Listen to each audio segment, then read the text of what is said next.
haleluya. Iminota 3 ikibazo.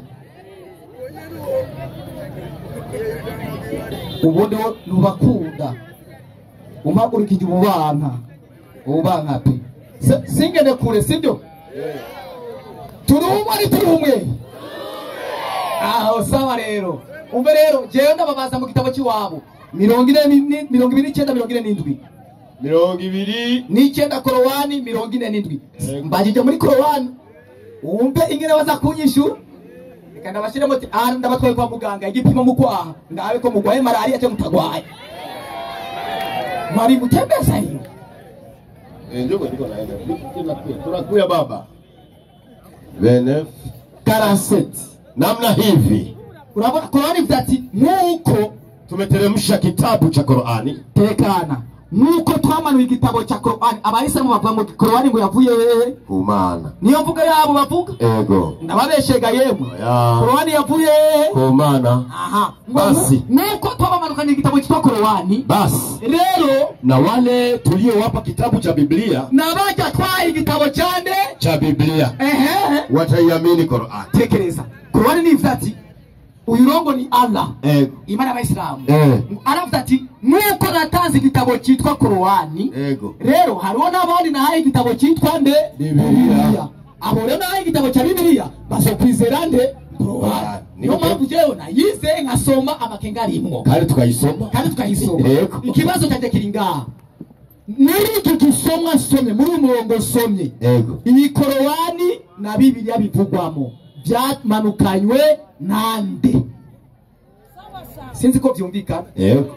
muri umurongo somye ndakene mugaruke na mwege ngaha mu usomere bavuze ati nuko twatanze Qur'ani ni uko babandi twabaye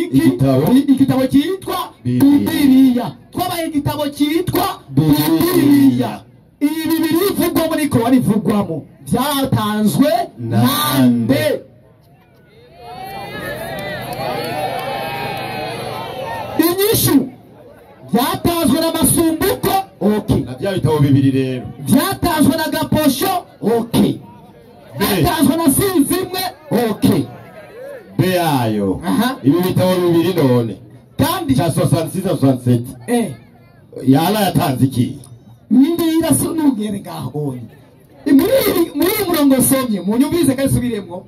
abantu munyumvirize muri murongo somye ubu muntu yatanze Qur'ani ngo niwe yatanze nde Biblia none uwatanze ibitabo ninde ikibazo cya kabiri muri iki gitabo twabonye mu Biblia yoba yatanze icya 36 cyabure yatanze icya 73 basi muri umurongo wa Qur'ani uyu yamanukanye Biblia niwe yamanukanye Qur'ani none uyu yamanukanye ninde kuri Biblia yoba yamanukanye 66 cyabure yamanukanye 73 ndabisubiye mu cyoro gihishi ndakeneye ukuri ndakurahiye iki kibazo nikishugwa na mugizaji yatangiye gukanya yambaye ikoti ingo ngaha mbuza ari mwigisha nabuje ko atangiye gukanya Assalamu alaykum wa rahmatullahi wa barakatuh. Nibaze kutambaye ikoti cyo ni cyambere kugira mwarimu ndaguhagurutse kugira akabazo kiwe ugakwakwanye rega yo wari wakamaze wavuze bya independence ngo byemera ngo wemera bireka kujya independence uyemera utayibonye nende wakimaze ariko kweri nuko ufise ubwenge urazana independence mu bitabo ibitabo by'Imana independence Obama ariko ntacyo kujya bari ngaha inyuma bafise ubwenge abari ngaha bafise ubwenge ntiwiba ngo yaduhozemwo wowe turi umusiramu wewe mugabo nibyo na shetani yari mu ijuru mugabo yarakorowe hehe urakabona ugiye na shetani yari mu ijuru mwarimu ari haji Idirisa kweli nibaza ibyo wavuze byose kutari bibaza ko Idirisa ari hajya ibyo yavuze byose hamwe na Pastor Emedi burya Idirisa yari hajya ntiyari hajya ingo Naam, assalamu alaikum wa rahmatullahi wa barakatuh. Wa alaikum assalam wa rahmatullahi wa barakatuh. Reka tubanze dushimire Allah we yurugije igitabo cyeranda Quran maze ntiyagishiramwe amakenga n'abakirisu bararaba baravuga bati ngatwe twakubititse tudatoye Quran ngo duhagarare ko nta jambo tubwira. Reka rero dushimire uhoraho yakoze ivyo kuko Bibiliya yabo bamaze kubona gutagacira ifise hajya ku ntebe yabo. Kweli Icyambabaje n'umubabaro nagize yatubwiye ngo Korani yavuye kwande kwa shetani, ariko acabaza ikibazo ngo Korani muvugire bibiri ya ushaka naguhinyisha mu gitabo cya shetani. inna lillahi wa inna ilaihi rajiun. Ikintu kiri hano n'abantu kumenya bicaye hajya ni bande, mbe bagamije iki, imitwe yabo ni bizima biriyo cyangwa gusa ibindi bintu biri mu mutwe. kweli. Waislamu takbir, Allahu akbar. ni gute wabari igitabo cyavuye kwa shetani ugatusaba ko kikuvugira ufise ubwenge bukora? Ikibazo ni mu mutwe, Ikibazo kiri mu mutwe. reka nigire aho yaciye rero. Kweli Imbere ko nakwishura ikibazo reka manze mfute ubucafu wakishije hano kabisa. kuko ndahamya wewe gutigeze umusiramu natwe tubana no muri quartier urabihenda abanyagitega. Kweli Si sawa? kabisa. Ibyo gutare kubwanga ngo wereka bari ko wari umusiramu ushaka ko ndabivuga ubwenda bivugire hano. Kweli Ariko sicyo canzanye. kabisa. Abo besha urabesha abanyagitega. Kweli Wewe mwabonye umusiramu atazi na tahiyatu. nawe Nimara umusiramu zanu yivuga avuge atahiyatu yonyene gusa. kweli. Waislamu takbir. Allahu akbar. Hiyo si yondi. Acaraza mwarimu muri Qur'ani kabiri amajana 227 acavuga ati mu zindi Qur'ani nta murongo w'amajana 287 urimo. Niho naciye mvuga ati uyu no mu musigiti ntigeze yinjirayo. Kweli kabisa. Hariho imisafu ya Qur'ani isiguye bismillahi bayita aya. Kweli Bagaca bayi nimero 1 n'iyindi misahafu bismillahi batasize ko nimero 1. Siko bimeze.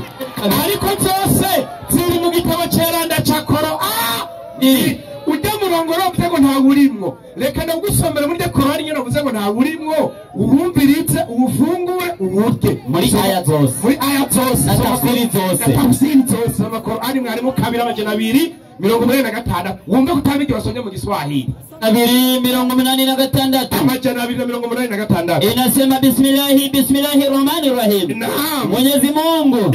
haikalifishi nafsi yoyote ila yaliyo sawa na uwezo wake. igasiyo yasomye 187 Kweli none yasijana 186 kweli. bismillah yishire muri gama 187 Kweli ingorane bigazo umusiramu kabisa. iyiza ko umusiramu wamenye turimwo takbir. Acaraza mwarimu asubirana muri Qur'ani 206 Kweli ngo muri Qur'ani harimo imirongo tugenda turafuta ni kweli tukishiramo yindi si twebwe. Allah yurukije Qur'ani wari karabwirwa y'Imana nde Muhammad acavuga ngo iki soma igifaransa na mukaranga 106 wewe ndazi utagiye no kwishura niyo ngorane inasema quelques versets ati mirongo imwe révélation que nous approchions approcher est différent de passer hajui bantu ndiye mwarimu na mutari wani professeur approcher sigura gufuta kwakiriza ku mashuri fisa ngere bwisha abana niko nasigura nivyazi. reka niwarize professeur wagiye kwishura ndazi nakazukora reka niwarize mwarimu haje urya ni yaho nyone mu wa mbere. rero kuri professeur ubu umunama shinga amateka bagiye kuba itegeko tugiye kujya approcher nukurihinyanyura rigahura n'ibihe tugeze uwahinyanyura nawe ni Allah subhanahu wa ta'ala. none ushakutwa n'iki Nimwiyahure yahure. icyatumye iyo mirongo Imana ivuga gutyo harageze mu gihe cy'intumwa y'Imana Muhammad sallallahu alayhi wa sallam. abantu bamaze kwinjira ubwisilamu baguma banywa inzoga. Kweli bamaze kuguma banywa inzoga umurongo wo kubabuza kunywa inzoga ntiwari bwamanuke ariko wavuga uti ntimwegere isengesho mwanyoye wala takrabu swala wa antum musqala. icyo gihe abasangira ngendo gacari ngo wowe utaboneye we ukagenda mu musigiti. Imana ikizana uwundi murongo approche wo guhungutu wa undi wa mbere ikibabwira iti inzoga n'akaboregwe ni bya shetani mu byigirwa inyuma kirazira. Kweli aho yafuse ingorane ni mu mutwe. Ukeneye kubimenya Qur'ani 5 umurongo wa irindwi icenda aho tugenda usoma kweli iyo mirongo bisigura approche ni Imana yaba yazanye umurongo igakizana ufise ingufu gusumba umwe wa mbere nico bita approche kweli kabisa hapana efase tatizo akili tatizo ni mu mutwe kweli acaragenda muri Korani nyene ndiyo 15:91 15 icyenda na rimwe aya 91 Bismillahirrahmanirrahim inasema hivi kugira rutari tutakaza umwanya nishuri kibazo kweli genda 2:97 2:97 unaona ngo imirongo ngo ntisa waliye kuwa ni adui wa Jibril ngo basi huyo ndiye yeteremsha Qur'ani moyoni mwako kwa idhini ya Mwenyezi Mungu siko haivuga acha tubwira ngo mwasi wa Gabriel ngo niinde satani ingorane na virigire na punctuation ntayazi Qur'ani zose zanditse kumwe kiretse ko ubusobanuro ariko bagenda batandukanira ko bene kuyisigura acha gusoma icitwa mayereso we wacita umurongo ko Bibiliya yera atasobanura ifise Bibiliya hagati tukagira ubusobanuro buriya busobanuro bwose tubwita imirongo cyabwita imirongo n'ibigabane ingorane roja kwishure kweli ikibazo nuriga inasema sema anayemfanyia ushindi Jibril umuntu agira urwango Gabriel cyo Kiswahili kwa kuwa ndiye aliyemletea utume Nabii Muhammad Gabriel wazani utume intumwa y'Imana Muhammadi asiwapelekee Mayahudi habushira Abayahudi ni bure hana kosa Jibril Gabriel ntakosa hakika yeye lindira kwanza Gabriel ntakosa agira tora barwani cyangwa Darusalamu somo ry'umurongo yasomye nyene 2:91 ingorane mu mutwe wawe kweli imirongo ni imwe inasema Bismillahirrahmanirrahim sema tuguti aliyekuwa ni adui wa Jibril uwari umwasi wa Gabriel basi huyo lindira awari opirigire iyi basi ikiga kwa huyo isubira kwa Gabriel basi huyo kuko itira duhejeje ni Gabriel basi huyo Gabriel ndiye aliyeiteremsha Qur'ani moyoni mwako ni wewe yurukije Qur'ani mushao ikosa lirihe ngaho kwa idhini ya Mwenyezi Mungu ikibazo rero yambajije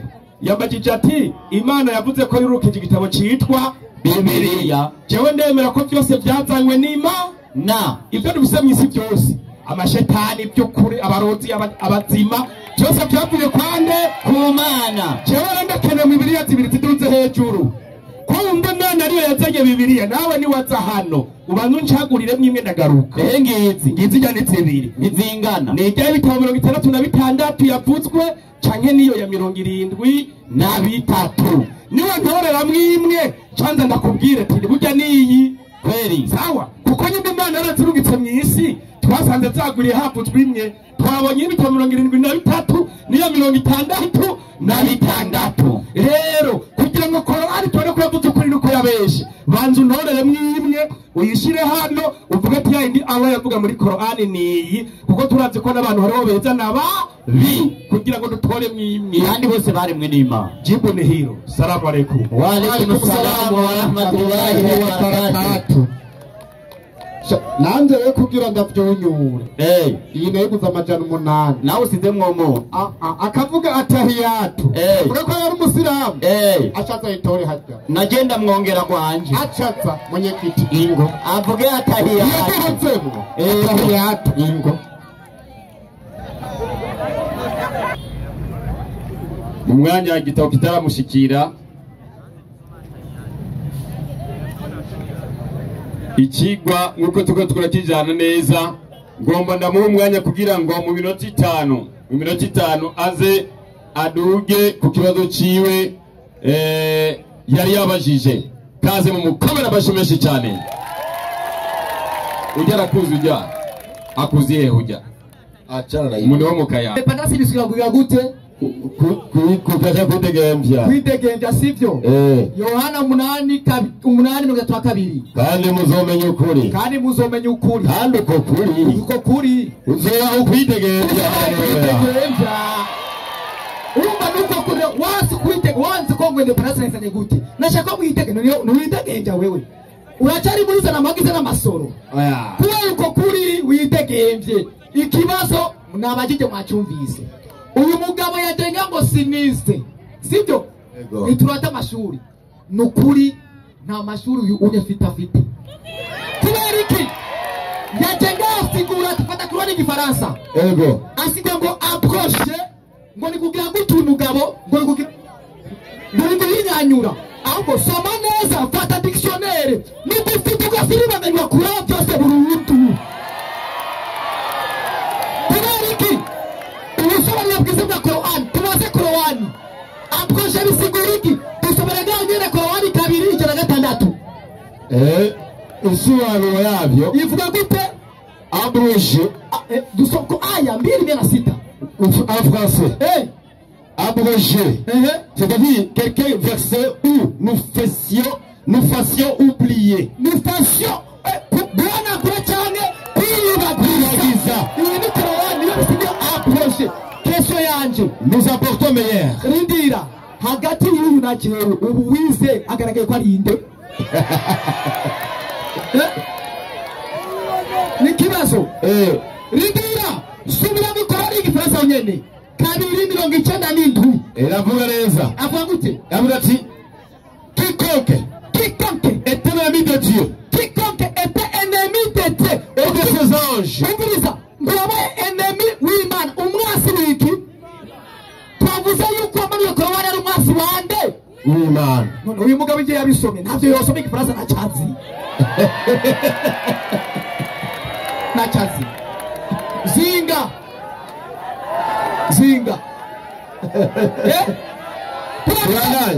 soma yose soma yewe ntabwo ko dutinya gusoma ntacyo nyegezamwa kuko ibi nabisomye mutarakabisoma aravuga gutya quiconque est ennemi de Dieu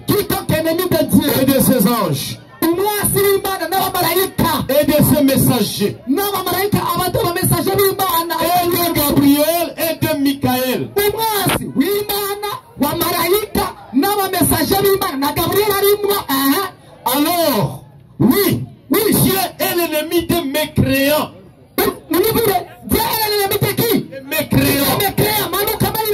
il a dit très certainement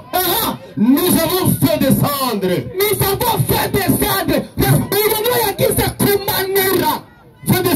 de toi des signes probants uyu mugabo yosobanura yayazi iyi ni Qur'an si Qur'an ego ni Qur'an Qur'an ngo yari wize kamurorego bene data tuvugane ukuri nabajije ikibazo ndabazani naone oguma ikibazo nabajije Qur'an nabyo muvuga yuko ngo yamanukanywe nande na Allah ariwe Mana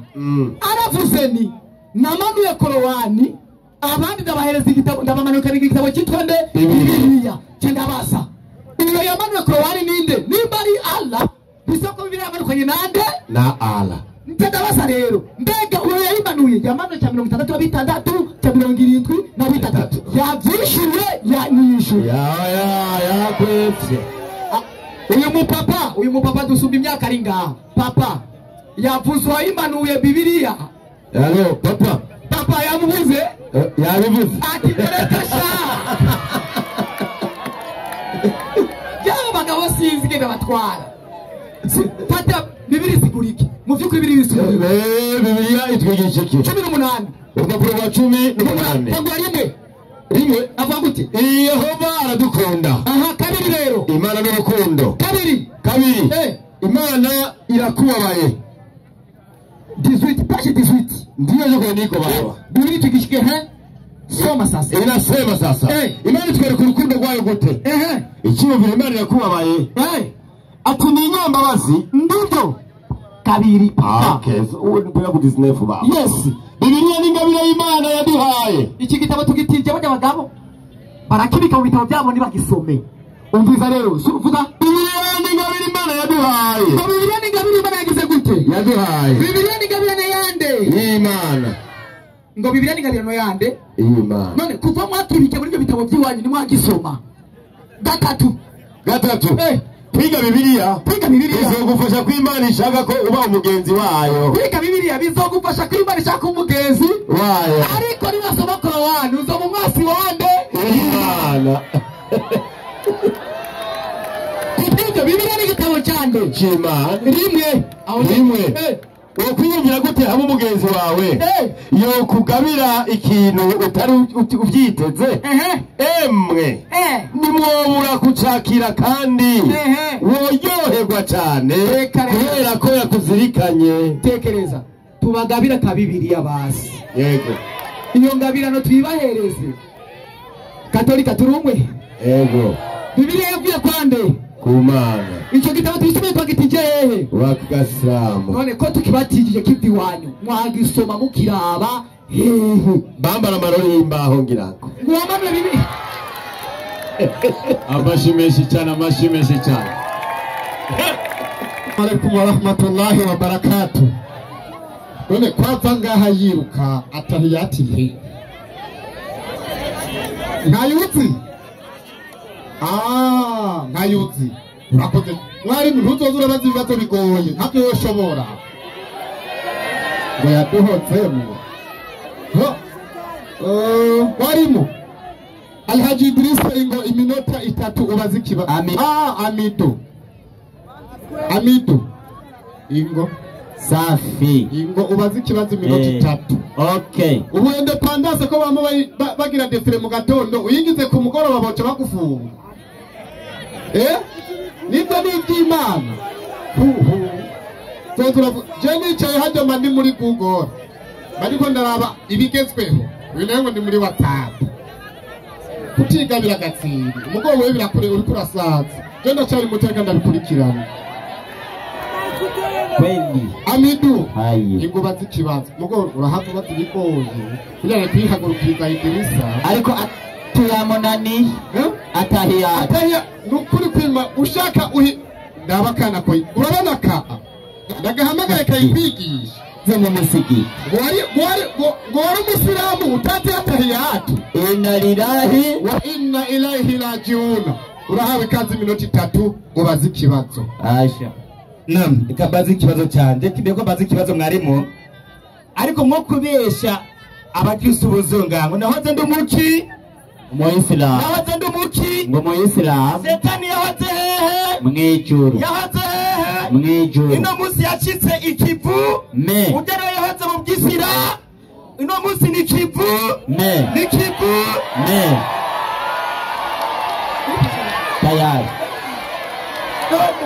tayari rero mwarimu naam imbere ko mbaza ikibazo uyu mugabo nyene agiye kwifashisha igitabo cy'abayehova reka kwanza asuzume Bibiliya y'imigozi ishasha y'abayehova 9:44 Mariko 9:44 igitabo cya Mariko ibitabo wajyamo nari byuzuye neza ibyari byo soma hagira hati agakwego niko gahari niwo murongo wa 45 bashize agakwego muri Bibiliya y'abaki y'abayehova basize agakwego soma Bibiliya yera nayo turabe umviriza Bibiliya yera Mariko 44 ndiyo aho inyo zabo zidapfa ndiyo kandi n'umuriro utazima Bibiliya yera turumve ko hari amajambo yanditse ngaho y'abayehova. Bibiliya yera basize iki kumbe nanyandiko zihari ugena ngo ni jambo giki kumbe bavyapika uko babishaka inna lillahi rajiun. iyo mpamvu bayamana mu kwanzoka gendana kweli inzoka gendana kweli kabisa. ikibazo kiraje rero kabisa. Daniyeli some igitabo cya Daniyeli igitabo cya Daniyeli muri Bibiliya yera kwanza twa Bibiliya yera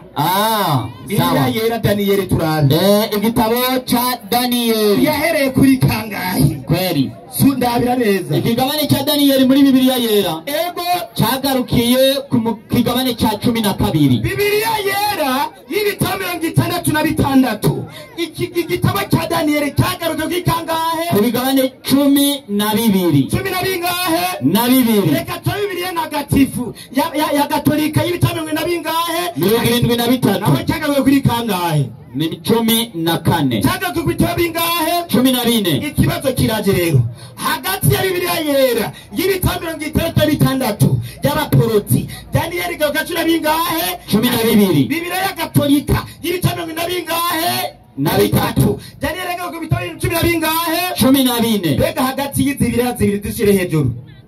zishire hejuru ngiyi ibigabane 14 muri Daniyeli. Mbega hagati ya ziriya zibiri iy'ukuri niya yahawe intumwa yitwa nde kuruhusha rwa nde ari abinyuco zivuye muri bibiri ya. Salamu alaikum. Wa alaikum salam wa rahmatullahi wa barakatuh.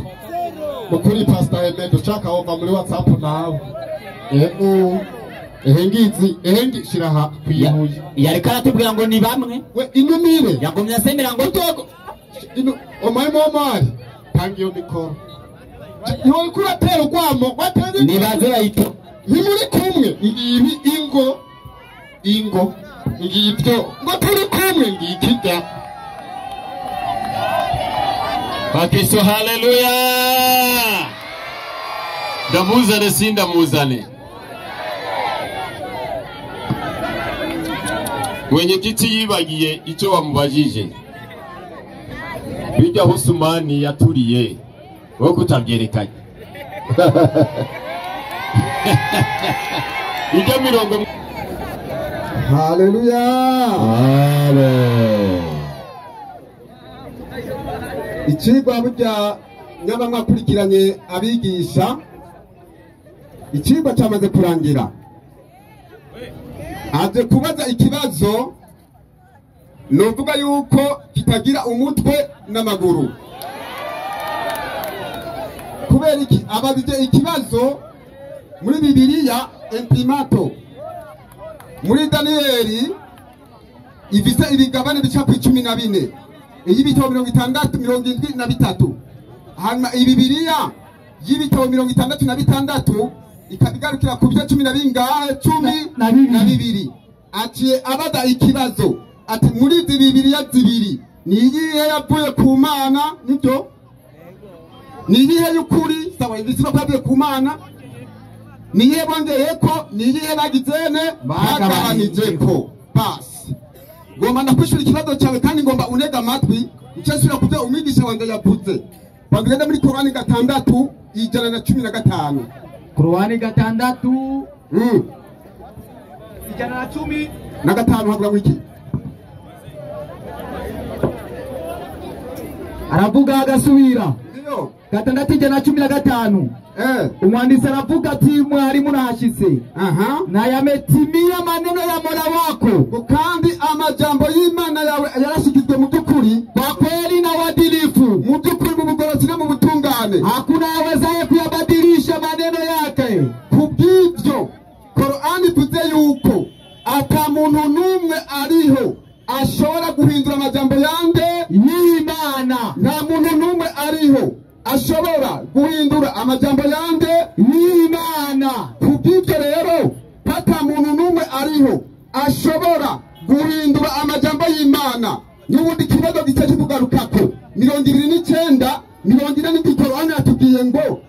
Allah niwe yatanze igitabo cyitwa nde Korani. Hanyuma kandi atatanga n'igitabo cyitwa nde Bibiliya. Ko Korani yavuze yuko ata muntu numwe ariho ashobora kongera ku majambo y'Imana bidakunda bidashoboka. Uza kuza utubwire ko Allah niwe yatanze Bibiliya. Ababongeyeko badongeyeko gute Allah yari hehe kugira ngo abantu bonge ku majambo yayo kandi atashobora guhindura amajambo y'Imana. Urazi utubwire shango uza kutubwira. Hanyuma kandi be ni ngombwa rero uza kutubwira iki gitabo kiboneka muri Daniyeli haboneka mu ibice 14 uraza kutubwira mbega Allah nicyo yamanukanye cyane yamanukanye kiboneka muri Daniyeli ibice 12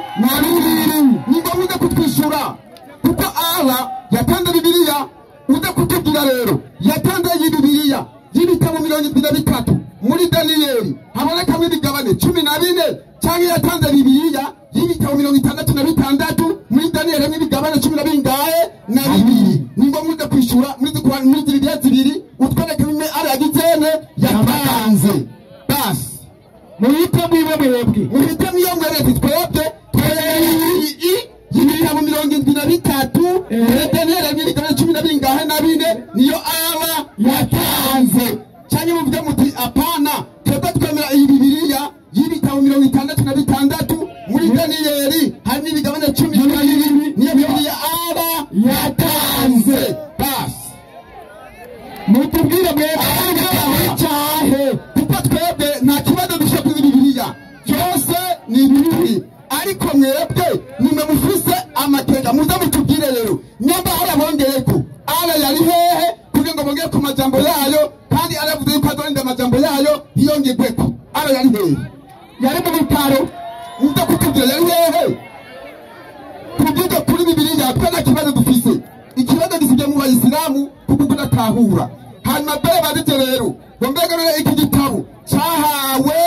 bande cyangwa cyawe intumwa y'Imana inde Bibiliya ntiyahawe umuntu umwe mbega yahawe bande 364 Korani 364 Korani Barwani havuga ngo iki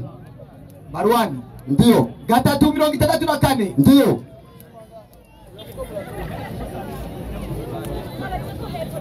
haravuga agasubira 364 havuga ngo iki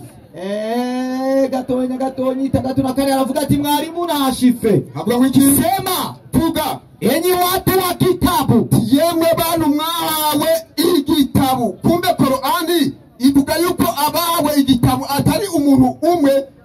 iki gitabu cya Bibiliya cyawe abantu benshi abavugishwa n'Imana benshi bagizene batandukanye nuko atamwanya dufise twari kubadondagura ariko ndazi ko mugize namwe bwanyu murabazi abo nabo rero ni bande genda kusiguro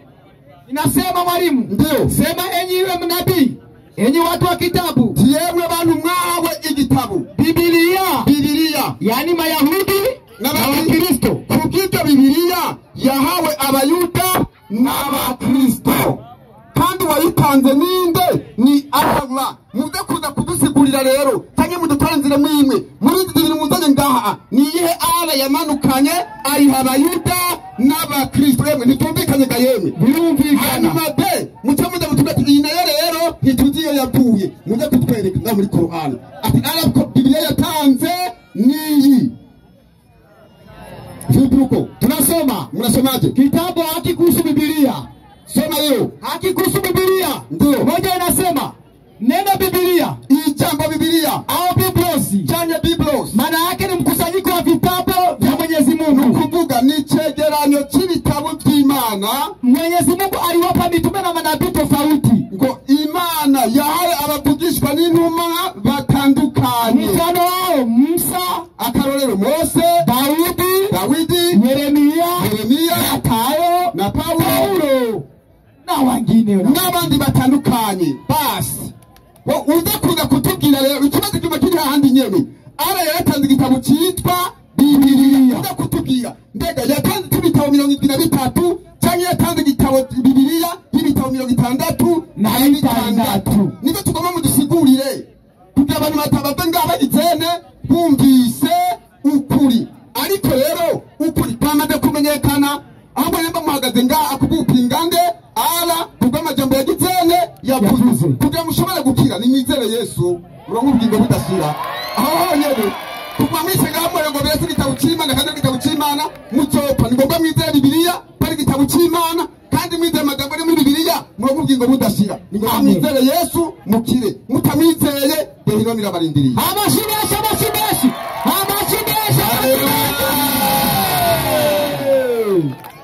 mwenyekiti anajulewe rero bamwita imyesha hajya nyene umunyabwenge yishura nk'umunyabwenge kandi aba bagabo baguma bapinga Imana yabo rero mwasubije ikibazo iwanyu iyo Mana yatanze igitabo cya Bibiliya cy'ibitabo bingahe mwenyekiti ngwino muzane iyo ala yatanze Bibiliya y'ibitabo irimwo bitabo bingahe Assalamu alaykum wa rahmatullahi wa barakatuh Jewa kinzamidu namubwiye ati uriko urabaza ibintu bigoye abantu biraza kubacana ubonye namubwiye yuko ikigwa cy'ibitabo kiragora umva ubabajije ati kimwe guteranya kimwe bingana bingahe bakwishura ngo none ngo ni kubera iki kimwe guteranya kimwe ngo bingana ngo bijya ngo bingana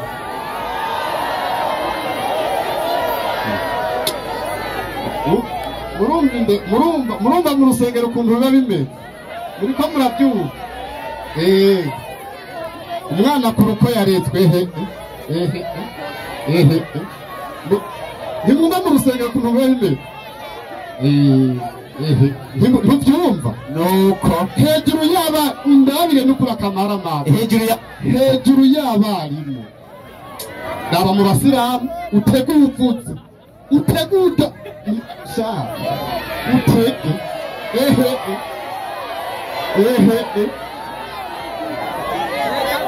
okay egera ngaha iminota 5 narimo ni ibyishimo gusa cyane kubera ko ari ibyishimo kare ujya umuyobozi wawe pastor Emeda Kiringa mu minota yiwe yavuze duti kugira ngo ashakishe ijambo Bibiliya ijambo Bibiliya kandi ngo ningane muri byango biranditse acagenda hajya hejuru ati ngo Bibiliya nko gutanga isomo yagiye hejuru Bibiliya ra icyapa ijya n'icyapa ngo ni isomo yabisomye mu kigabane cya kangahe muragowe mwebwe shamuzo ku kigoni nyinshi kweli tugenda mwarimu jana cyabati ikibazo biri kumwe kweli uyu ho kunyishura ibibazo nabagije ngaha yaca bigarukana kuri jewe nyene vipi niyo mambo abakirisu murabe abapasitori mubandanje mubakurikira wallahi mwese muzora mu muriro ugahera kabisa kubera iki mwarimu mvuzuko kubera iki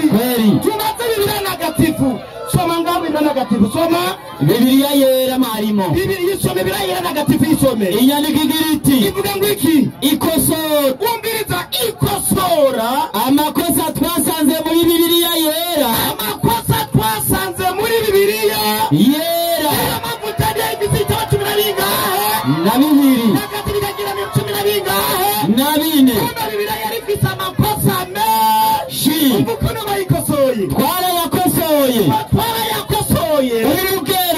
urugero muri Zaburi y'110 umurongo wa mbere haboraga igice cy'umurongo none twacongeyemwo bacongeyemwo bari mu gihe bacongeyemwo umwe babiri batatu bane batanu batandatu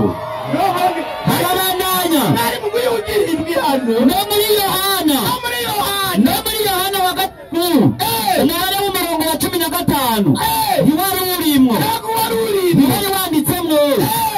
twongeyemwo ati twarahongeyemwo uretse rero amakosa twasohoye amagambo yo muri Bibiliya yera twarayubahirije ntitwayahinduye ariko hariho menshi twongeyemwo Bibiliya agenda mute mwarimu niyo mpamvu murere y'umunama yane hacavuga ngo iki muvugira iki muti turabanyabwenge ndiyo kandi ibyagezwe byo barabibana natwe ega banditsi banyu bagize iki bandikishije ikaramu y'ibinyoma banditse bitari by'ukuri banditse ikinyoma mwarimu Fidela Tazangaha aho yagiye muri Timoteyo wa mbere hajemo Timoteyo wa mbere 3:16 hagira hati ati ibyanditswe byose muri Bibiliya ngo byahumetswe n'iki n'Imana ngo n'Imana tubisuzume byahumetswe n'Imana kweli tubisuzume gusubira mu byagezwe 21 gusubira mu byagezwe igitabo cyo gusubira mu byagezwe 2003 umurongo wa mbere inyandiko iragira iti ubumenye byahumetswe byagize iki ubumenetse amavya mwarimu ibyo byahumetswe n'Imana ngira n'amabwe ya Fideli ubumenetse amavya abagize iki camushaho ntazagere mu ikoraniro ry'uhoraho byahumetswe n'Imana ubumenetse amavya natayinjira mu rusengero rw'Imana niba by'ukuri byahumetswe n'Imana mwebwe mu bapasitori mwe kugira mumenye mufise amavya akomeye n'urinade ukomeye mukoresha igipimo kitwa ngwiki cyane kitwa amavya metre simvu murata gutubwira ukuntu kitwa Hosea 4:14 yaruta inyandiko igira iti ndiyo ngo sinzahana abakobwa banyu nibigira bamaraya abakobwa nyiri basambara imana izogira iki ntizobahana kandi gusambara niki icyaha abakisha nibasambara imana izogira iki ntizobahana natwe n'umuka apu mwarimu cyangwa bakazana banyu nibagira iki nibasambana izogira iki ngo ntibizobahana abakisha imitari kubyemera b'igihugu byahumetswe n'Imana bari muri bonisi muri tayari barabyase nari mu mari bamaze kubyanga umva urubanza Imana yacire Bibiliya Yeremiya 50:63 Zekariya 14 Zekariya 14 kabiri cyo tugana Yeremiya hagira hati ndiyo havuga hati kuko nzoba nkoranije amahanga yose batera Yerusalemu ndiyo uzotsindwa amaze asahugwe ndiyo bafata abagore bagira iki babende ku kagobera gufata ku ngufu nese mwohera ku musaga mufashe ku ngufu muri ratwe niki iratwa n'umukama 50:63 Yeremiya tukagira hati Nyaruta urangije rero gusoma iki gitabo urangije gusoma igitabo cyitwa Bibiliya ugiye tugihambirane n'ibuye udushyira kibuye uzirike kandi ugiterera hagati mu ruzi Efurate hagati mu ruzi giriki Efurate yitwa si ijambo ry'Imana kandi tuvuga tukuniko Babuloni hazodobera ntihasubire kwiburuka ukundi hatakare hazimanga ne Bibiliya ikwiye kuzimanga kuko yigisha gufata kungu kandi gusama rigatarica uzohera mu gikoni. Assalamu alaikum wa rahmatullahi wa barakatuh. Wa alaikum assalam.